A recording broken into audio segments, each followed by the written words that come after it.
Hi, and welcome to another episode of the Profit Minds podcast. My name is Dr. Stephen Kirch, and I'm the creator of the Profit Minds Growth System, a unique blend of profit growth, productivity acceleration, and building business process for scale. In every episode, I interview entrepreneurs and small business owners from around the world with a unique story to tell. You can find this show on YouTube, LinkedIn, Apple and Google Podcasts, Stitcher, Spotify, and more. Today, my guest is Craig Lowder of Smooth Selling Forever, and we'll be talking about a system to generate significant, predictable, and sustainable new client growth for trusted advisors. Welcome, Craig. Thank you, Dr. Steve. It's an honor and an honest pleasure to be on your show. Yeah, so one of the things I always start with is I want to hear your story. And my listeners know that I love the story of how somebody got where they are, right? So it's, what made you decide to do this thing that you're doing today? How did you get here? Keeping it as concise as possible, Dr. Steve. As Steve Martin would say, I grew up as a child. I grew up in a blue-collar family. First member of the family ever to go to college, and I studied marketing. Tried the corporate route for about 5 years. There was not enough there. If I would have had my preferences in life, I would have played professional baseball. I had everything except talent. So that precluded that career option. I would have loved to have been a teacher, but the time that I came out of school, there were no opportunities to teach. So after about 5 years in corporate America, I developed an affinity for entrepreneurs, business development. I'm a hunter, love new client acquisition. For a period of about 30 years, I worked in small businesses, and it's all about creating significant, predictable, and sustainable sales growth and profit growth within their business. And as I was going through the process, I formed my own company, Smooth Selling Forever, back in 2012, and I focused on small business owners. It struck me 2 to 3 years ago that trusted advisors are very good at delivering a product, or in most cases, a service that they can wrap their arms, their head, and their heart around. But business development is not necessarily a core competency for them. In fact, if they have letters after their name, don't take offense, BA, CFP, MBA, JD, PhD. See, I was going to let you say that. That's okay. If you talk about sales development, those folks say, excuse me? I've seen Tommy. I've seen Glengarry Glen Ross. I am not one of those people. Sales is below me. So we decided, to some people it can be offensive. Business development is a little bit softer.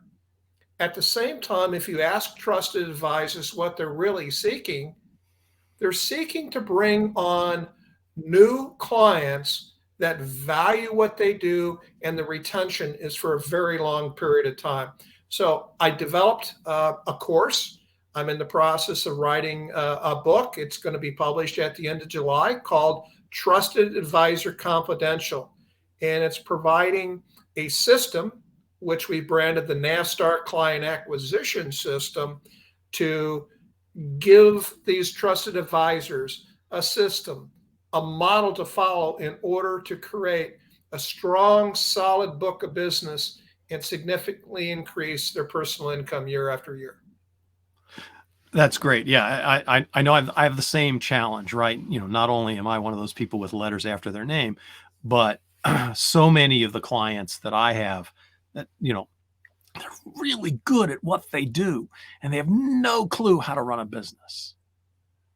So talk to me a little bit about when you say trusted advisor. I think I know what you mean, but why don't you describe it for our audience to make sure they really understand, who we're talking about here? Those are individuals that provided a value-added service that their target audience can't provide on their own. So what does that mean?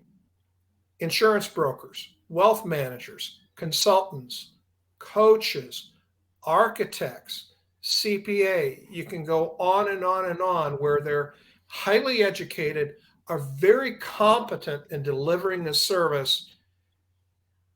And quite frankly, what I'm teaching them, if they do not have a strong following and get a lot of their business through referrals, but because people know and love them, nothing is going to help them.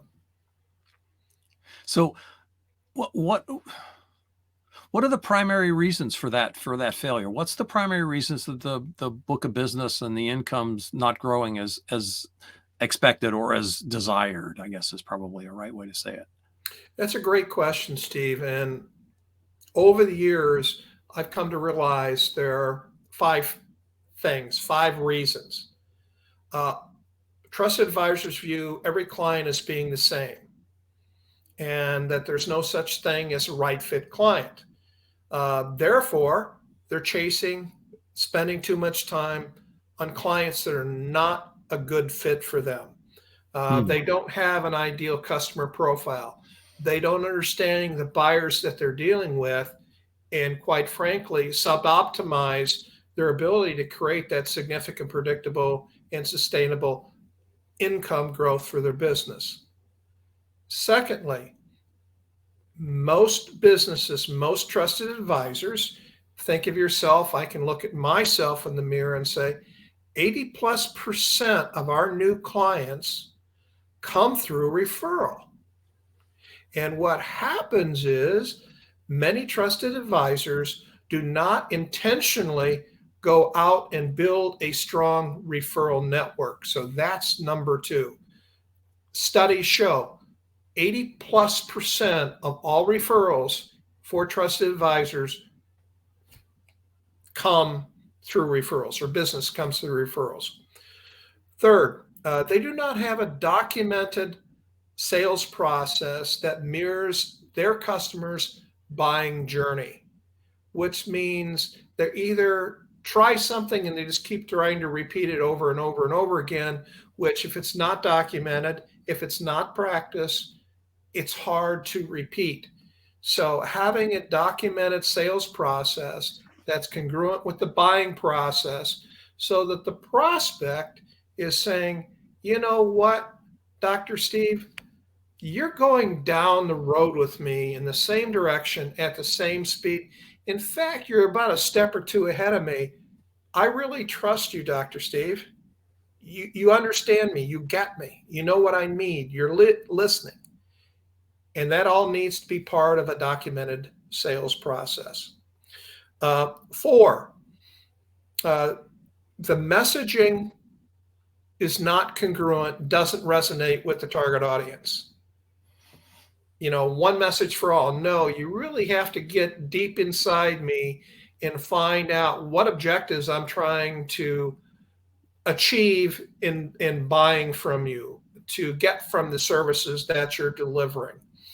And I, as a trusted advisor, need to understand the challenges that those prospects face, and I need to develop a message that is important to the buying audience, that I do extremely well, that our competition can't replicate. We're looking for what's referred to as a value wedge. And 5th, discounting. Discounting or charging too little for a service. Oh, man. That diminishes the value of what you're delivering. It doesn't come across as you are confident in the product or service that you're delivering, and therefore you have to discount or charge less than what the going market is. And there's been research shown that says that if you price your services 10 to 15% higher than the competition, you will win more business. Now, I do realize in some industries, for example, insurance and investments, you really can't change your price. So you need to attach some value add around that in order for the buyer to understand that they're getting greater value for what they're willing to spend. And therefore, they're going to stay with you for a long period of time.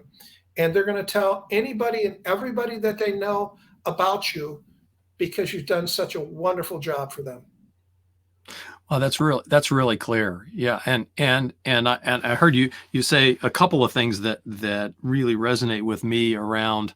Well, of course, the not discounting, that's one thing, but this, having the right language that goes hand in hand with one of the earlier things, which was making sure you understand who your clients really are, right? Because if you don't understand who they are, there's no way you can talk to them specifically about the special service, the extra value that you provide, right? So yeah, that really all fits together very, very nicely. Absolutely, Steve. And you're a PhD, so you get it.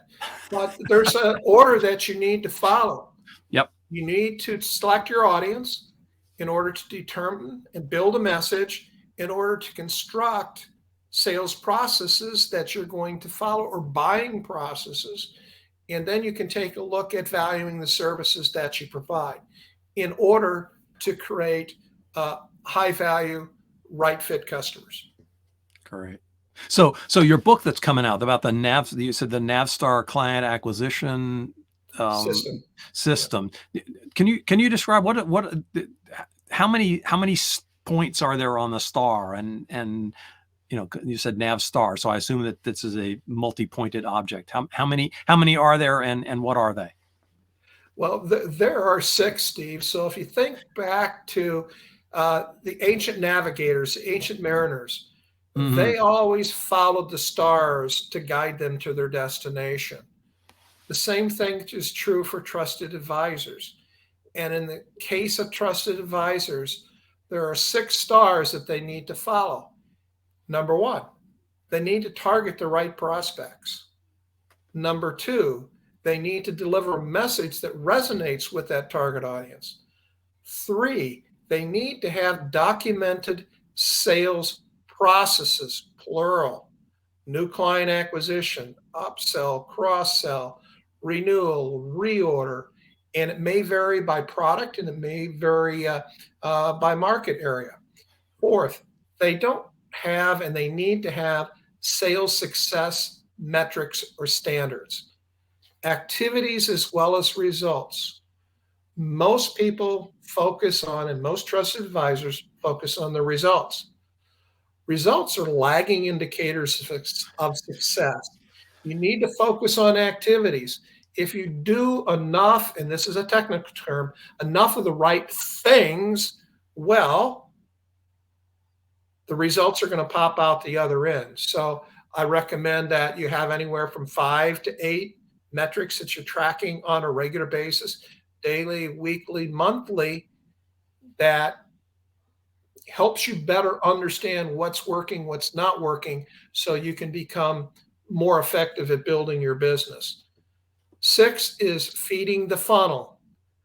Some people refer to it as a sales pipeline or new business development pipeline. But if you look at your opportunities, if you were to visually draw that it's shaped more as a funnel, not a pipeline. When you put something in, it doesn't come out good at the other end in the same proportion. There's a narrowing down as the prospect goes through the buying process and you go through the selling process.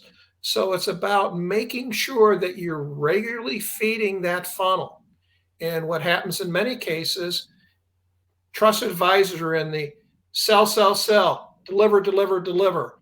And you have this roller coaster effect. And what you really need to do is make sure that you're continuing to feed the funnel, bringing in new opportunities at all times, even though you're extremely busy, to forego the fact that it's going to be an uphill battle once you close out all of the opportunities in your funnel.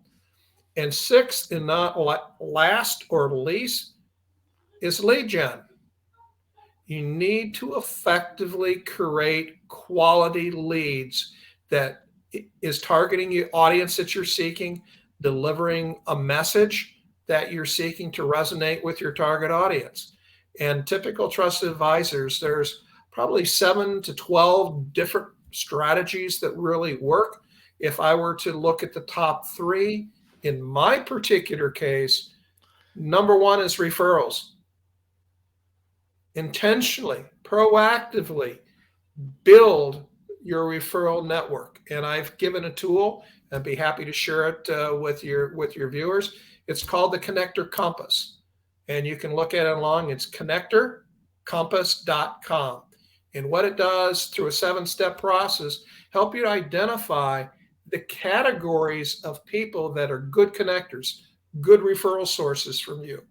And then select 1, 2, no more than 3 people in that category, because at the end of the day, they're looking for a mutually beneficial relationship. And if they're providing you referrals, there's a spoken or unspoken expectation that you're going to reciprocate. And by having too many, you cannot make everyone happy. So referrals is extremely important. Getting out and speaking in target-rich audience areas about what you do and how you go about doing it. We refer to it as small-scale seminars. Get 10, 15, 20 people into the room and talk about the value that you can deliver specifically to them. Investment people, insurance brokers, they do a lot of this. If done correctly, it can work very effectively. And quite frankly, for me, it's been my book. What does that mean? It means that's my business card. It's hopefully offering the person who's considering me some credibility that they wouldn't have received elsewhere. It's positioning you as a thought leader, which is very important. Yes, you can do sponsorships. Yes, you can belong to go to trade shows. Yes, you can do associations. But I'm a firm believer, trusted advisors build their new clients either on a one-to-one basis or part as a small group that has a common goal in mind. Yeah. So when you talk about building a referral network, do you want to give some examples of the kinds of people that maybe, let's say a CPA or an insurance broker or somebody like that might want to have as part of their referral networks, so people get a sense of what you're talking about? I mean, I think I know, but Sure. It all starts with your target audience. Who is your target audience? We're back to that again.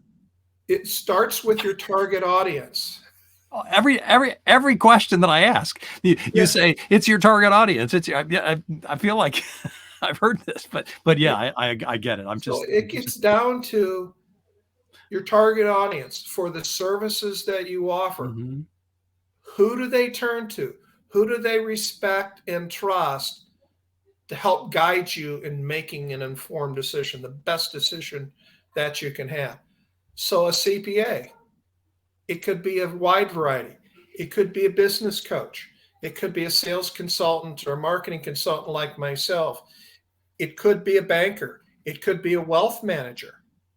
And you could go on and on and on. And it's, if you have been documenting your lead sources, you'll be surprised. There's some aha moments. You go, oh my goodness, I did not realize that 5 out of my last 8 leads came from a commercial banker or a personal banker.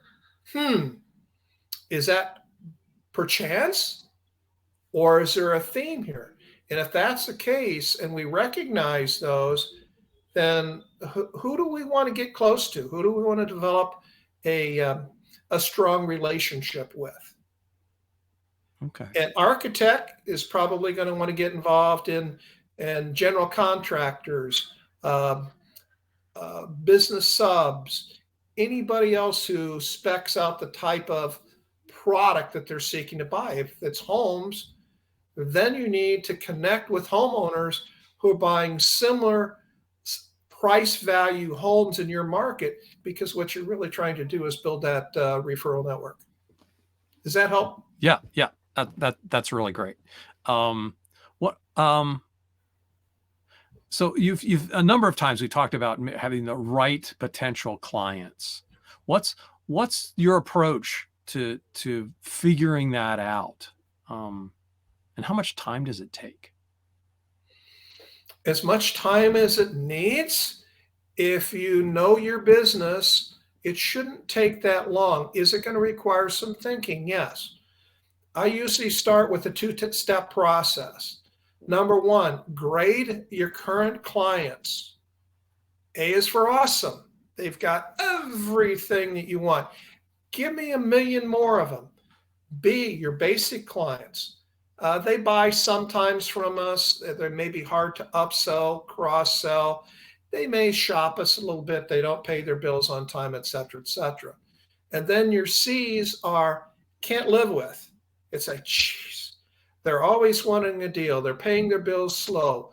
They're not respectful to me and the people in my business. They shop us constantly. They view it as a transaction as opposed to relationship. And then 4 is D, dead, or as we say, why are we doing business with these people? So A, awesome. B, basic. C, can't live with. D, dead. You start very simply by just writing the names down of clients that fit into those 4 categories. Now, we want to develop a profile for an ideal fit or a right fit client. How do we do that? We take our awesome customers and say, demographically, what is there about them that makes them awesome? Geographically, what makes them awesome? And the hard one is always psychographics. How do they buy? How do they make a purchase decision? What makes them awesome? And then you turn to the other end, your C's and D's, and what makes them not the best client? What characteristics do they represent? And you outline those, and there's always discovery in the process because there's things that a trusted advisor hasn't thought about. And if they do it the right way, it will, life is so much easier. It's easier to develop message. It's easier to develop the sales process. It's easier to develop your sales success standards. And quite frankly, as a trusted advisor, you're not as stressed. You feel like you're in control. You're on the road and you're on a racetrack, but you know how to drive that race car. So, do you have some tips for, let's say, shortening the client acquisition cycle in the post-pandemic, right? We've come through this now. We're not doing so much face-to-face. What does that look like? Okay, I'm going to repeat myself just a couple more times. Number one, targeting the right audience, making sure that you have a message that resonates. Make sure that you have a documented sales process. Embrace virtual selling. The research out there is showing that buyers, A, do not want to see us because they're doing all the research online. But quite frankly, that's where we have the most value. So it's important that you have a strong presence, a differentiating message online so you get to play. Embrace virtual selling. The best trusted advisors, we say face-to-face. Well, guess what, Dr. Steve? We're face-to-face right now. Is that bad? No. What we're saying really is buyers do not want as many in-person calls as they've had in the past. Sellers are finding value in it as well because both are using their time more efficiently. So yes, there may be an opportunity to meet in person, but most of the interactions are becoming virtual like we're doing today. We also encourage trusted advisors to take the old line telephone calls and turn them into virtual meetings because we know the various forms of communication and body language and seeing somebody tells you a lot more than the words and the intonation. but having all three together will help you shorten the sales cycle. And quite frankly, the meetings themselves are shorter. So it gives you a perfect opportunity to increase your activity, be more efficient with your time, and be respectful of your client's time because they're asking you to do exactly what you would like to do. Great. So we just have a couple minutes left, and I know you have a book coming out shortly. Tell us just quickly about that and what is it? So the name of the book is Trusted Advisor Confidential, and my co-author Henry DeVries is also ran a digital marketing agency for many years. The offering is the book, but quite frankly, there's a Star Guide workbook that reinforces here's what targeting is. It's the best practice of. The benefits of targeting are these 6 benefits. And oh, by the way, in this workbook, here are 9 templates for you to use. It's designed to be as a bundle. Do it yourself, or you can do it with somebody else. And I'm also going to be having as part of that those who say, hey, I want to learn group educational sessions over a 12-week period of time. Each week we'll cover one of the 6 stars. In the off week, I will review the work that each member of the group has completed. And then we're also finally going to be putting together a mindset group or a mind share group where we can come and talk as trusted advisors in a non-competitive way and say, this is working, this is not working. Hey, I'm really having a struggling. What advice can you give me? And we're going to call it the Crow's Nest. Ah, okay. And if somebody wants to get in touch with you, what's the best way for them to reach out? Thank you for asking, Dr. Steve. They can either call me directly at 630-649-4943 or email me at Craig, C-R-A-I-G, at smooth, S-M-O-O-T-H, selling, not sailing, selling, S-E-L-L-I-N-G, forever, F-O-R-E-V-E-R.com.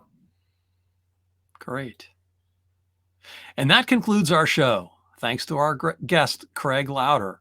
I hope you've learned something about how, as a trusted advisor, you can consistently generate new client growth. I know I did. This is Dr. Stephen Kirch of Profit Minds. Make sure you catch us again next time on YouTube, LinkedIn, Apple and Google Podcasts, Stitcher, Spotify, and more. Of course, I'd appreciate a good review on any of those platforms. Thanks again for joining us.